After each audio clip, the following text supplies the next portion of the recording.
Bom dia, gente. Queria dizer que estou muito feliz, não só por estar aqui, né, com a Natália, pelo convite da equipe, mas também pelas falas anteriores, que, além de ter muita sabedoria, conteúdo, elas também têm uma coisa que a gente gosta muito quando faz as nossas palestras, enfim, a nossa atividade como professor e pesquisador da Fundação Oswaldo Cruz, que é a questão da emoção.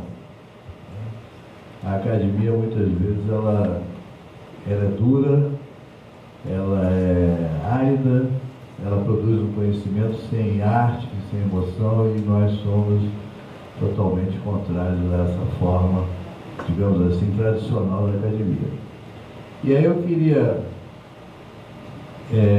sentar um pouquinho, que eu vou ler uma frase, porque a Cláudia trouxe o Cortella, né?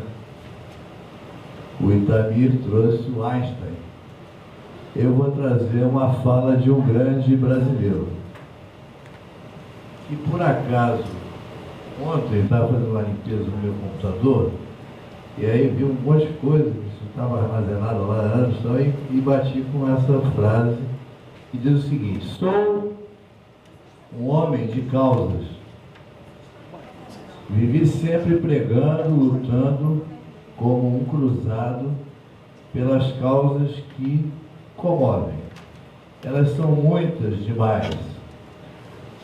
A salvação dos índios, a escolarização das crianças, a reforma agrária, o socialismo em liberdade, a universidade necessária. Na verdade, somei mais fracassos que vitórias em minhas lutas, mas isso não importa. Horrível seria ter ficado ao lado dos que nos venceram nessas batalhas. Darcy Ribeiro é um grande brasileiro, e eu queria dizer que eu vim falar de vigilância em saúde do trabalhador, e para nós, saúde do trabalhador é uma causa. E estou totalmente à vontade para estar aqui entre vocês, policiais civis, porque vocês também defendem uma causa. Vocês são arautos de uma causa. A causa de que a gente tem que ter um Estado, que é um Estado de direito, que tem missões.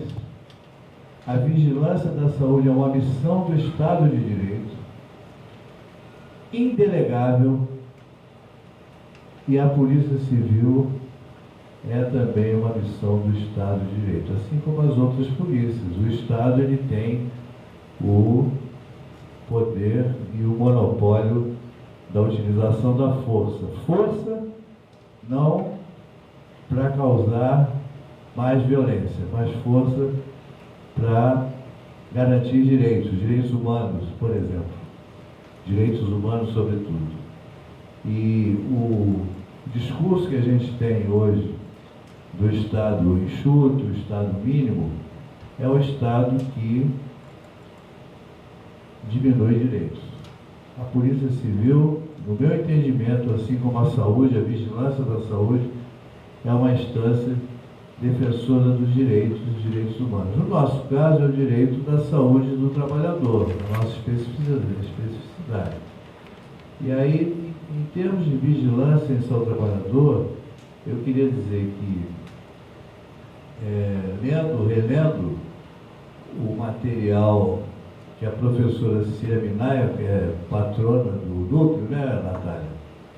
E até na foto ali, ela coloca,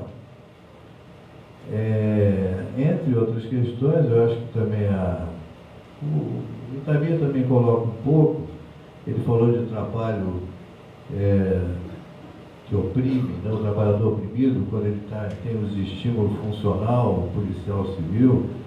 A Cláudia colocou muito bem, e o Fábio, com muita emoção, também colocou no seu depoimento.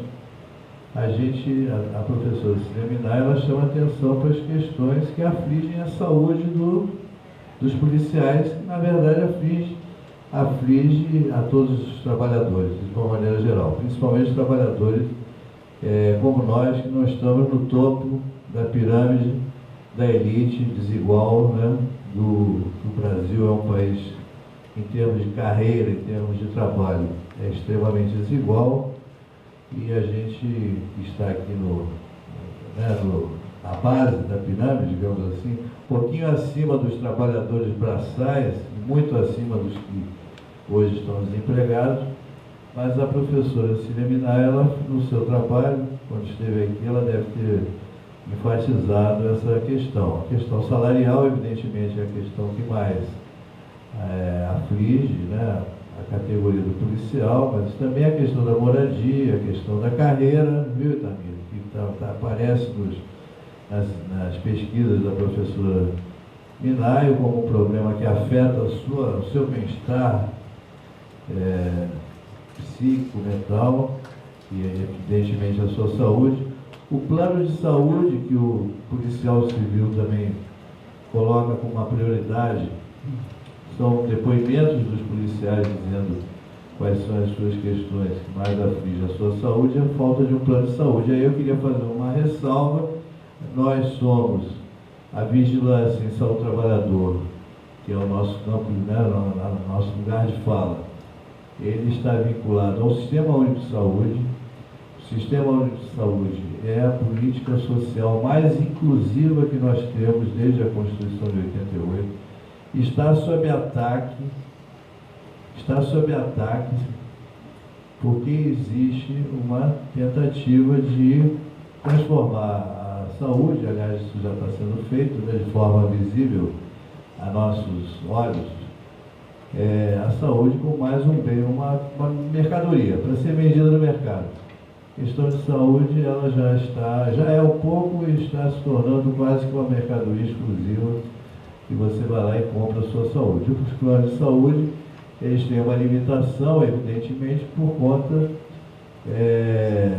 de que 70%, 80% da população brasileira não tem a menor condição e depende exclusivamente do Sistema Único de Saúde. Mas eles querem avançar sobre essa parcela que ainda tem alguma renda e hoje, né, com estímulo ao microempreendedorismo individual, há um mercado muito grande de plano de saúde para esse povo, a própria privatização da Previdência. Então, o meu parênteses é o seguinte: é muito importante que quando nós, trabalhadores, especialmente policiais, pensem na sua saúde, pensem também na defesa do SUS, a defesa do Sistema Único de Saúde, porque o plano de saúde não cobre tudo, não vai cobrir nunca. A alta complexidade, os tratamentos muito caros, a assistência psiquiátrica, as cirurgias, né, mais sofisticadas, os transplantes, nada disso é coberto por planos de saúde privados. Portanto, é importante os tratamentos das leucemias, dos cânceres. Então é importantíssimo as vacinas para as nossas crianças. É importante que faça parte da pauta da coligação, dos sindicatos, de todos os sindicatos. Renato vai falar, nós temos uma proposta de fórum intersindical, vai fazer um convite, inclusive, a vocês. Então é importante que os sindicatos tenham, sim, a sua bandeira de luta. O plano de saúde corporativo, mas que não deixem de defender o sistema de saúde. Mas voltando, então, a professora Cecília Minaio, ela coloca a questão da formação continuada, a questão dos programas de gestão e dá alguns exemplos aqui dos quais são as principais queixas. Eu vou fazer só uma pequena relembrança do que foi a pesquisa da professora. Depoimentos dos policiais civis. Tem tido a ideia de acabar com a vida, sente-se uma pessoa inútil, tem tremores na mão, falta de apetite, dificuldade no serviço, chora mais que o costume, dificuldade para tomar decisões, dificuldade de pensar com clareza, sensações desagradáveis no estômago e vai por aí. Má digestão, cansaço o tempo todo, dores de cabeça frequentes, tristeza, sensação de inutilidade, dormir mal, nervosismo, tensão, agitação. Evidentemente que nós temos uma categoria de trabalhadores que, além do seu sofrimento de ter o trabalho em si, o trabalho ele em si, quando ele não tem autonomia do trabalhador, quando o trabalhador não tem autonomia, quando ele vira um pedaço da máquina, o trabalho é opressivo. Além de ser opressivo em si, o trabalho do policial é um trabalho extremamente peculiar do ponto de vista do sofrimento mental. O breve relato que foi feito aqui, pelo Fábio, mostra essa questão, né? E a gente tem eu creio que, eu não sei como dizer isso, eu acho que a gente tem, talvez, estimular a ideia de que o policial civil ele trabalha diretamente com a questão da humanidade, relação com o humano. Do outro lado, tem sempre o humano, seja de que tipo for, e que tem direitos. O direito bilateral. O policial civil hoje, na nossa sociedade, vocês sabem muito bem, ele é mal visto pela sociedade. E principalmente por uma certa parcela da intelectualidade, que acho que o policial, não só o policial civil e militar também, mas o policial em geral, ele tem uma turbulência no enfrentamento com as comunidades. Isso, inclusive, vem sendo de alguma forma estimulado recentemente, né? Tem uma certa inabilidade, uma certa dificuldade de lidar com essas questões, e isso a gente sabe que é uma parcela muito pequena da realidade. A gente vê aqui, a gente sabe que o policial ele é o guardião do Estado de Direito. Está faltando, com certeza, uma formação que seja voltada para o campo dos direitos humanos. Na medida em que a gente coloque os direitos humanos como uma questão transversal na nossa sociedade, que tenha dupla mão, que isso seja cultuado de forma intensa, extensa, sabe? E não é bem o que a gente vem vendo hoje. Eu acho que a gente vai ter muitos problemas em relação a essa questão do sofrimento mental das pessoas. Qualquer trabalhador hoje tem, se a gente for para o trabalho formal, de qualquer categoria de trabalhadores, na Previdência Social, a primeira causa de afastamento é o sofrimento mental, seguido de perto por distúrbios ósseos musculares, lerdose, enfim. Mas o sofrimento mental está no topo da linha de qualquer trabalhador hoje, e a gente então acha que isso não é uma prerrogativa do policial civil, mas a Polícia Civil tem, com certeza, um ingrediente a mais para que isso seja atacado de forma muito intensa. Isso pode virar, com certeza, uma calamidade de saúde, uma epidemia que se alastra, a epidemia se alastra. Então, qual é a forma? Não é aumentar o nível de medicamento para controlar a neurose, o sofrimento, a angústia, a depressão. Nós temos que pensar uma outra forma de estabelecer uma lógica de direitos humanos nas relações sociais, que seja transversal, tanto a quem cumpre a lei, que é o guardião do Estado, que a gente defende. Nós somos a favor do Estado. O Estado mínimo não pensa nisso, o Estado liberal não pensa nisso. E quanto maior o Estado liberal, mais a Polícia Civil e a Polícia Militar, ela vai precisar ser truculenta, porque o Estado liberal não garante o bem-estar social que a gente defende. Então é preciso que a gente pense que é importantíssimo que a questão dos direitos humanos hoje seja o ingrediente da formação do policial e faça parte, por exemplo, da discussão do núcleo que está sendo criado, que espetacular a iniciativa. E a gente, quando faz vigilância em saúde do trabalhador, do ponto de vista da intervenção, porque vigilância é informação, aliás, conversamos um pouco anteriormente aqui com a Meire, né, sobre a questão da informação. A vigilância em saúde do trabalhador é informação para a ação. E esta ação é a intervenção sobre o processo de trabalho. O processo de trabalho da polícia em geral, da polícia civil, é um processo de trabalho perverso, altamente perverso, pelo confronto, por essa questão de lidar com a humanidade. Ele é dramático. Esse processo de trabalho, essa organização do trabalho, que aliás apareceu ali também hoje, em algum momento, a questão da organização do trabalho, ela tem que ser profundamente repensada e apropriada pelos trabalhadores da Polícia Civil. Quer dizer, é importantíssimo que o policial civil tenha a capacidade de interferir com o seu conhecimento de trabalhador nos processos de trabalho da polícia. Esse, inclusive, é o nosso conceito fundamental de saúde do trabalhador. Renato talvez fale um pouco sobre isso a seguir.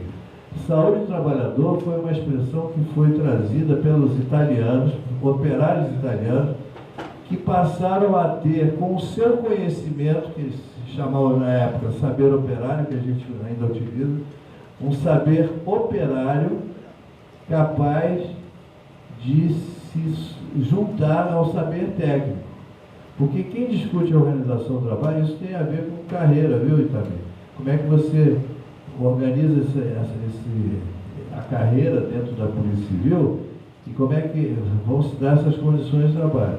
Então, a forma como você organiza o processo de trabalho não pode sair da cabeça de um técnico, né? Alguém do RH, alguém de administração, iluminado, que foi lá e tal.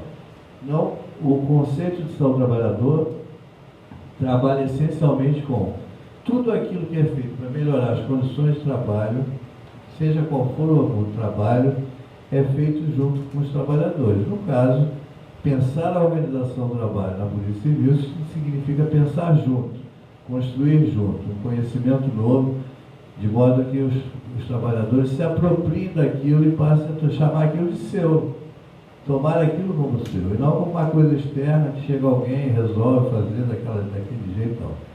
Eu acho que é um pouco a ideia do que a Cláudia trouxe quando foram criadas as delegacias, que você tinha um determinado procedimento operacional que precisava ser visto. Isso se faz, o tempo todo está acontecendo.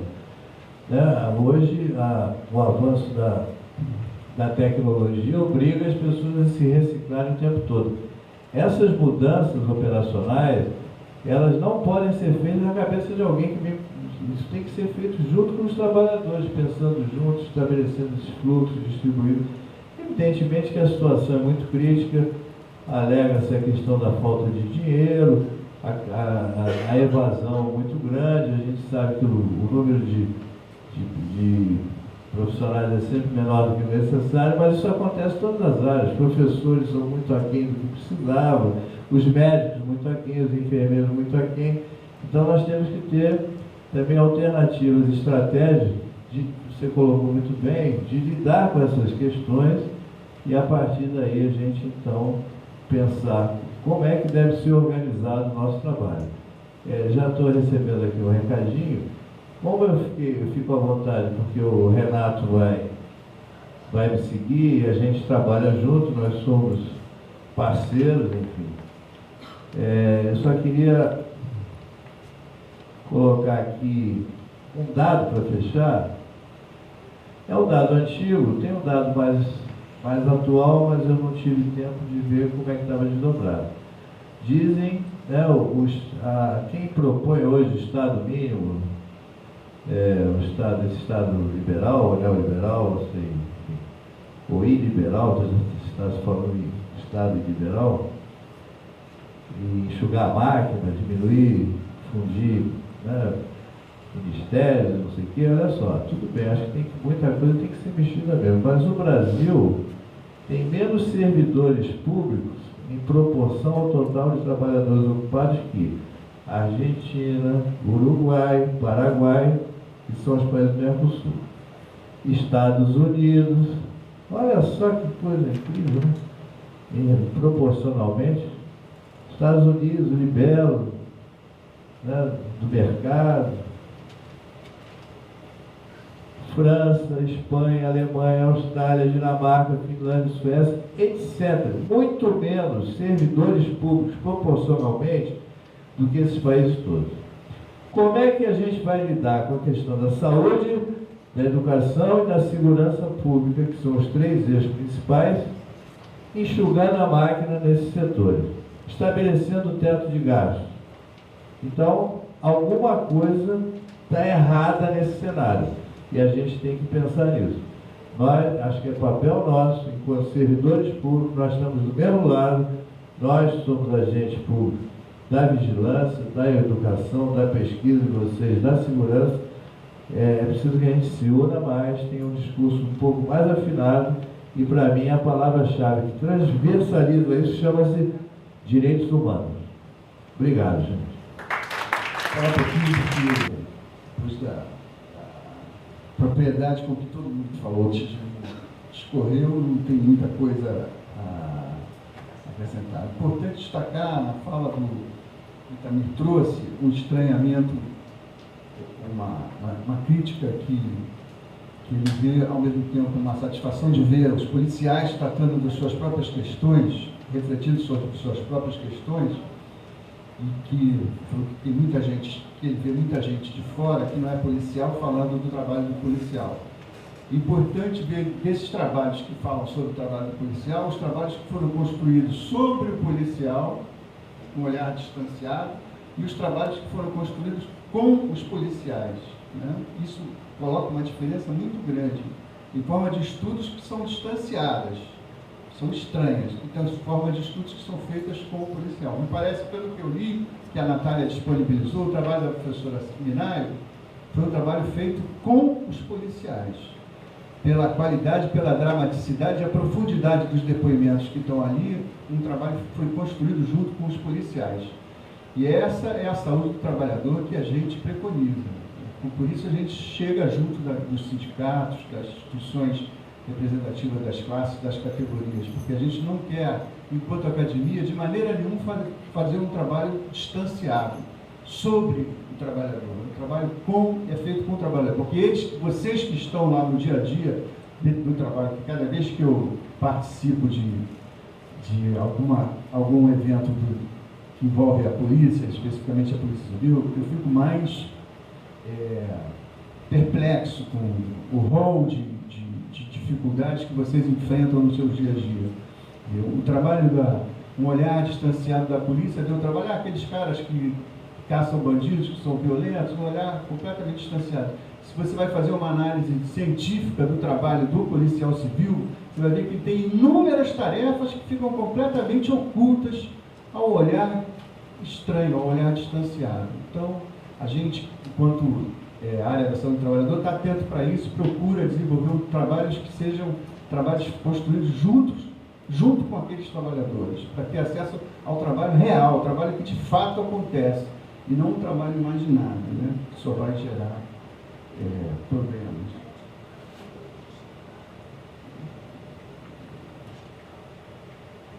Começo, o Gilvan trouxe uma na fala dramática, trabalhando com homicídio. Ele fala, a primeira coisa que ele fala, o Gilvan está aí ainda? Está aí. A primeira coisa que ele fala é: homicídio é ruim, mas desaparecimento é muito pior, né? Que é uma coisa muito mais dramática, e você conviver com a angústia dos familiares e dos amigos deve ser uma coisa extremamente difícil.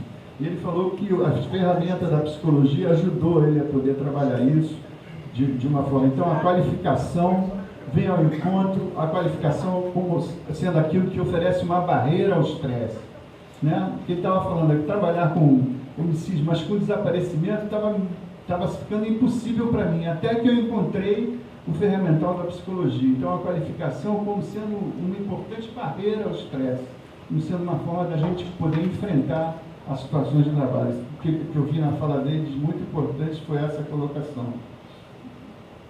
E a questão da maneira como o noviço, o novato, vê o trabalho quando está chegando, em todo o imaginário sobre as condições de trabalho, e que aquilo que vai se transformando em ilusão, até que quando ele se aposenta, e a fala do Neira, está aí ainda? Não? Já foi também? Está na frente, ele falou que ao se aposentar, e que vem ao encontro da fala do Gilvan, que ao se aposentar, o que ele tem? Um prego na parede, o paletó e a solidão, né? Então, isso é uma fala que tem que fazer a gente refletir na urgência como as situações precisam ser modificadas, na urgência como intervir nisso é preciso.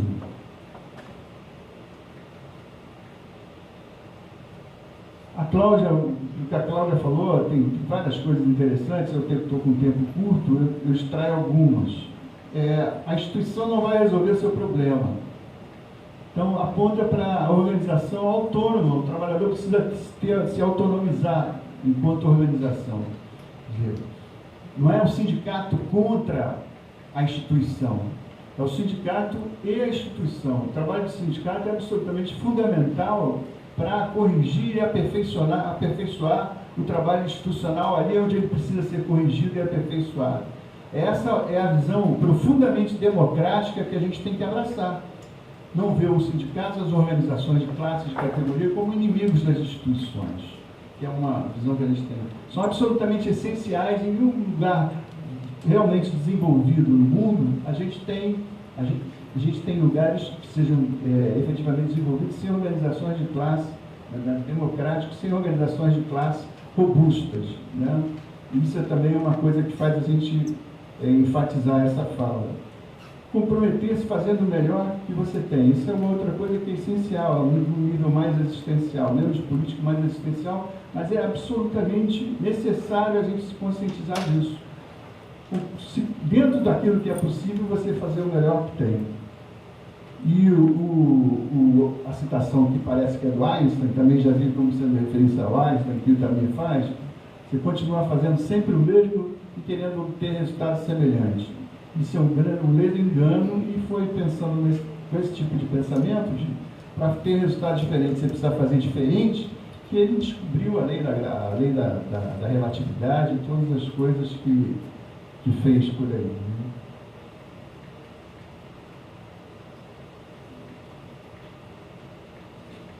Uma coisa que ele também falou que me deixou chocado, que eu não tinha coisa. Morrem 500 policiais civis por ano no Brasil? 500 policiais civis morrem por ano? É essa a cifra mesmo? Isso é uma coisa para colocar mais uma vez a questão da urgência na intervenção nessa organização do trabalho aí. Alguma coisa precisa ser feita muito rápido aí, né?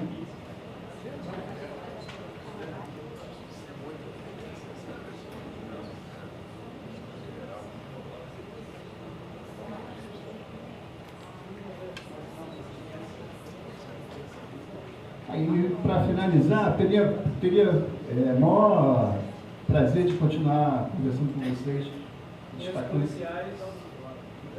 No geral, No geral. Militar, inclusive, militar e civil. E, para finalizar, para ser mais breve, aqui teria como continuar conversando com vocês sobre uma série de questões que eu marquei aqui, mas o tempo não deixa. Falar do Fórum Intersindical, que, em função de tudo isso que eu falei, que o Fadel falou também, a gente não dá para fazer saúde do trabalhador sem a participação do trabalhador. Sem participação do trabalhador, você está fazendo uma outra coisa, que não é saúde do trabalhador, porque você não vai ter acesso ao trabalho real. Quem sabe do trabalho real é quem trabalha lá, no dia a dia. Então, pensando nisso, a gente organizou um fórum, que a gente chama de Fórum Intersindical Saúde, Trabalho e Direito, em que a gente está se reunindo na Fiocruz toda a última sexta-feira do mês, e temos um blog na internet sobre as atividades desse fórum. Já tem 3 anos funcionando, onde estão presentes vários sindicatos. A gente pretende reunir a academia, os serviços de saúde dos trabalhadores, Sereste, etc., e os trabalhadores, enquanto representação sindical, mas não só. Também vão graduandos, pós-graduandos, outros tipos de interesse, alguns movimentos sociais que se engajam na luta pela saúde do trabalhador. E a gente tem tido encontros bastante interessantes e que a gente tem sempre uma oficina temática com algum tema que o próprio grupo coloca na agenda. A gente teve um tema, trabalhou agora com o pessoal do serviço social, a questão da reabilitação profissional e da perícia médica, que a gente vê como tendo problemas graves, atentatórios à questão dos nossos direitos, essa relação da perícia com os trabalhadores. Então, isso foi o último tema que foi discutido, então queria também convidar vocês, os que se interessarem a participar. Maiores dados, acho que a Natália pode fornecer a vocês. Certo? Muito obrigado.